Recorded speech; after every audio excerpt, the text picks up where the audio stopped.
Hi friends, आज आम्ही रवा केक बनवणार आहे। त्याच्यामध्ये 1 वाटी रवा, अर्धी वाटी साखर हे ग्राइंड करून घ्यायचं आणि त्याच्यामध्ये अर्धी वाटी दही,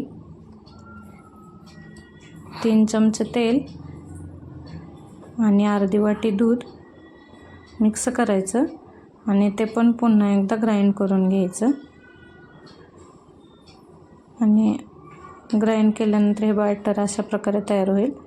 तर ते 10 मिनिटं रेस्ट करण्यासाठी एका पातेल्यामध्ये काढून बाजूला ठेवून द्यायचं 10 मिनिटासाठी।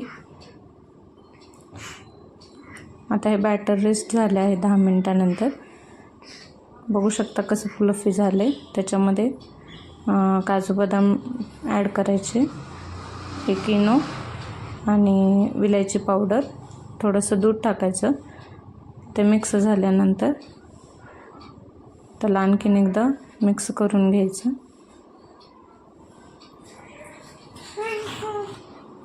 आणि ते इथं आपण एक डब्बा घेतलेला आहे, त्याला तूप लावून घेतलेलं आहे। सगळीकडून तूप व्यवस्थित लावून घ्यायचं।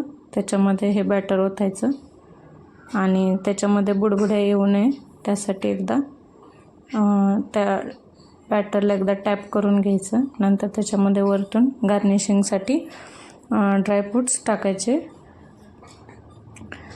आणि अगोदर मी 5 मिनिटं अगोदर हे कढई गरम करायला ठेवली होती। त्याच्यामध्ये हा टीन तसाच ठेवून द्यायचा आणि झाकण ठेवायचं आणि 45 मिनिटासाठी लो फ्लेमवरती बेक करून घ्यायचा। 45 मिनिटानंतर हा चेक करून घ्यायचा। जर आपल्या हाताला नसेल चिटकत तर हा केक आपला रेडी आहे।